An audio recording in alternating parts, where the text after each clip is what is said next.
Yo les copains, yo les copines du web, je suis le rat qui fait du rap. Et refais ça encore une fois, je t'arrache les tétons. Putain, je me saoule. Est-ce que vous saviez que les animaux inspirent parfois et même souvent la technologie? Lorsqu'il s'agit d'engins volants, d'engins roulants ou autres hautes technologies de ce genre, il arrive que nous puisions dans l'intelligence de la nature plutôt que dans la nôtre, car celle-ci est bien plus douée que nous puisqu'elle a une expérience monumentale. On appelle ça le biomimétisme. Bio. Oh putain, t'es mort. À travers 3 exemples concrets, je vais vous montrer comment un petit oiseau pêcheur a pu influencer le design d'un TGV japonais ou la morphologie d'un guépard a pu influencer la forme d'un robot et même des baleines qui ont inspiré des éoliennes. Allez, c'est parti, je vous explique. Le Shinkansen est un train à grande vitesse qui circule actuellement au Japon. Le Japon qui est un pays qui a une particularité assez embêtante pour ce type d'engin, c'est qu'il est très montagneux. Et qui dit montagne dit forcément tunnel. Alors pour s'adapter à cette particularité, la forme du train doit être assez particulière pour limiter les nuisances sonores qui peuvent être insupportables. Vous imaginez un train pareil rouler à plus de 300 km/h et rentrer d'un coup dans un tunnel, l'air se comprime et se relâche et peut créer des explosions sonores, en tout cas des nuisances sonores insupportables. Il fallait donc trouver une solution. En plus de ça, le train était ralenti à cause de ces frottements, à cause de cette compression de l'air. Eh bien, c'est Eiji Nakatsu, l'ingénieur de ce train, qui a trouvé la solution. Il a eu l'idée en pensant à un animal qu'on connaît bien, le martin-pêcheur. Voici le martin-pêcheur. Martin, viewer, Martin. Le martin-pêcheur, vous le connaissez sans doute bien puisqu'on apprend à le connaître dès la petite enfance. Il s'agit d'un petit oiseau qui a besoin de plonger dans l'eau rapidement en un éclair pour choper sa proie et ainsi se nourrir. Grâce à une morphologie particulière, il peut fendre l'eau sans aucun bruit et ultra rapidement pour attraper sa proie. Vous commencez déjà à faire le rapprochement. C'est pile ce qu'on recherche pour pouvoir entrer dans un tunnel rapidement sans aucun bruit. Alors, en s'inspirant de son bec aérodynamique, la forme du train a été adaptée et elle y ressemble fortement comme vous pouvez le voir sur les images sur le côté. Les résultats des tests sont montrés très concluants, le train était plus rapide, plus économique et il y avait moins de nuisances sonores. Voilà une preuve que la biologie peut servir la technologie. Deuxième exemple avec la baleine à bosse. La baleine à bosse a une particularité, c'est que malgré son poids énorme, sa taille énorme, elle arrive quand même à se déplacer gracieusement et rapidement sous l'eau. Si vous vous demandez pourquoi, eh bien c'est parce que la nature lui a doté de petites tubercules qu'elle a au niveau de la nageoire, comme vous pouvez le voir ici, qui permet de faire circuler l'eau de manière assez particulière et donne cette grâce, cette élégance, en tout cas cette aisance à nager dans l'eau malgré un poids très important. Et c'est en 2004 que Wellpower a eu l'idée de mettre ça sur ses éoliennes. De la même manière que les baleines brassent l'eau avec leurs nageoires et leurs tubercules, les éoliennes de Wellpower brassent l'air avec des tubercules qui sont placés de la même manière et ainsi ils ont pu avoir un gain de puissance assez important. Grâce à ce procédé, ils ont pu produire 20% d'énergie en plus sans forcément faire davantage de bruit. C'est absolument monumental quand on sait que gagner 1 à 2% de productivité sans faire plus de bruit était déjà énorme. Et en plus de ça, on a constaté d'autres caractéristiques très intéressantes comme par exemple la résistance aux tempêtes. Encore une fois, la faune est très riche quand il est question d'inventivité et on va le voir avec le dernier exemple qui est super intéressant et un petit peu inquiétant aussi. Il s'agit du robot Cheetah que vous connaissez sans doute, vous avez peut-être vu des vidéos circuler, c'est le fameux chien robot. En vérité, c'est plus un guépard robot. Je vais vous expliquer en quoi le guépard a influencé le développement de ce robot. Il s'agit d'un robot quadrupède développé aux États-Unis par Boston Dynamics et qui est adressé au département de la défense américaine.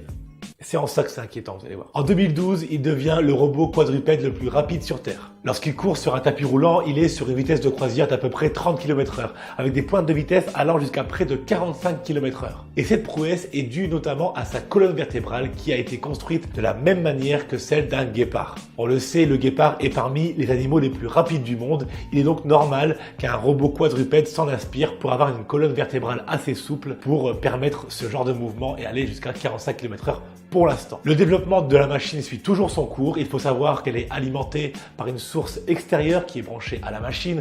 On est en train de faire le maximum pour pouvoir avoir une alimentation autonome, bien sûr. Ça avance très vite, ça se décline en robots bipèdes, en toutes sortes de robots en tout cas. Il ne faut pas oublier que tout ça est destiné à l'armée américaine. Et c'est d'ailleurs peut-être pour ça que ça avance aussi vite. Comme je l'ai dit dans la vidéo précédente, ce sont les domaines les plus rentables qui avancent scientifiquement le plus vite. L'idée finale du projet, ce serait un jour de remplacer des unités terrestres humaines par des robots. Non seulement on le devine, c'est logique et il ne s'en cache pas. En tout cas, les chercheurs sont optimistes et ont fixé le prochain cap à 80 km/h.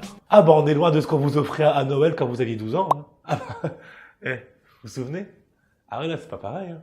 T'imagines, tu reçois ça à Noël? Alors évidemment, c'est pas les seuls exemples qu'on a sur le biomimétisme, la capacité à s'inspirer de ce que fait la nature pour servir la technologie. On peut également penser aux avions qui sont inspirés parfois par les aigles, ou encore les pattes des geckos qui ont inspiré certains engins spatiaux qui permettent de s'agripper sur des navettes spatiales et transporter de grosses charges sans avoir besoin d'une aide extérieure, etc., etc. Encore une fois, si vous voulez approfondir le sujet, en description, il y a mes sources comme d'habitude, et en commentaire, il y a moi et tout plein de gens avec qui vous pourrez en parler. Alors ouvrez le débat, posez vos questions ou faites vos remarques, j'en parlerai avec vous avec plaisir, que ce soit dans les commentaires ou sur Twitter. En tout cas, voir autant d'ingéniosité dans la nature, des choses plus anciennes que nous qui inspirent des choses actuelles, ça fait forcément poser des questions un peu perchées mais pleines de sens, à savoir cette conscience qui équipe les animaux des bons outils pour se camoufler, pour se défendre, pour se nourrir. Peut-être qu'elle est en train de nous aider en disant « Hey, cherche pas bien loin, hein. C'est juste là, regarde, j'ai fait ça là, une baleine avec des trucs là. Prends, c'est pour toi. » C'est l'occasion justement de lever un peu la tête, de regarder un petit peu autour de nous. C'est pas parce qu'on est dans quelque chose d'électronique qui s'opposerait presque à la nature qu'il faut s'en séparer. Au contraire. Enfin, je dis peut-être un peu n'importe quoi, mais je me dis que finir avec une morale comme ça aurait été bien. Mais enfin, je trouve que ça sonnait mieux dans ma tête que là, quand je le dis là. Mais je pense que vous avez compris ce que j'ai voulu dire, non? Toujours est-il que la nature a beaucoup à nous offrir. Au-delà de paysages magnifiques ou d'émotions extraordinaires, il y a également des choses qui sont juste devant nos yeux, qu'on pense connaître, qu'on pense maîtriser, mais qui en fait regorgent d'autres secrets. Et on peut déjà se demander comment un chat ou comment un oiseau, un insecte va influencer les inventions de demain. On parlait dernièrement des voitures autonomes. Est-ce qu'elles vont être influencées par des animaux, peut-être? Je pense à des animaux, des insectes qui ont une vision ultra large et peut-être que des voitures pourraient s'en inspirer, des phares en œil de mouche, enfin je sais pas. On peut imaginer des choses comme ça. Dites-moi un petit peu ce qui vous passe par la tête quand vous pensez à un engin du futur, comment il pourrait être influencé par un animal ou quelconque élément de la faune ou de la flore terrestre. Terrestre, comme si... terrestre. La faune ou la flore martienne. T'as déjà vu la faune ou la flore martienne? Tu vas où là? Pourquoi tu sors de la caméra? Voilà, c'est tout pour le biomimétisme. C'est bien plus complexe que ce que je vous ai résumé là. Mais encore une fois, il s'agit de vulgariser, de faire au plus simple pour en parler et pour découvrir les choses sans se prendre la tête. D'ailleurs, si vous aimez ça, ne pas vous prendre la tête et apprendre des choses, écoutez, abonnez-vous à la chaîne, c'est pas déjà fait. Merci à tous ceux qui me suivent. Merci également aux tipeurs. Si mon travail vous plaît, si mes vidéos gratuites vous plaisent, n'hésitez pas à me laisser un petit pourboire sur ma page Tipeee. Je mets là sur le côté. Il est un peu tôt pour en dépendre, mais si un jour je veux en vivre, autant poser les bases maintenant. Merci à ceux qui ont laissé un pourboire dès aujourd'hui. Merci à ceux qui le feront demain. Et sachez que pour l'instant, je ne touche pas à cette somme d'argent puisque j'en ai pas particulièrement besoin. J'ai un autre travail à côté. Mais qui sait, peut-être qu'elle sera assez grande un jour pour que je puisse m'offrir soit du matériel ou vous offrir à vous des choses. On verra. Seul l'avenir nous le dira. Et je relance le sujet du mimétisme en vous mettant sur le côté les chaînes qui m'inspirent, moi, pour faire mes vidéos. Des chaînes que j'apprécie vraiment, que je regarde tout le temps. Ce genre de chaîne où on active la cloche sans qu'on nous le demande. Ces vidéastes ont la particularité d'être ultra passionnés. Je ne peux pas faire autrement que de m'en inspirer. Allez jeter un petit coup d'œil, même un grand coup d'œil. J'en mets juste quelques-uns, il y en a encore beaucoup plus, mais je vais pas vous embêter avec tout ça. Merci encore une fois, à la semaine prochaine. Rendez-vous sur les réseaux sociaux. Encore une fois, Discord, Twitter, c'est là où je suis le plus présent. Merci beaucoup, à samedi prochain. Tchuss.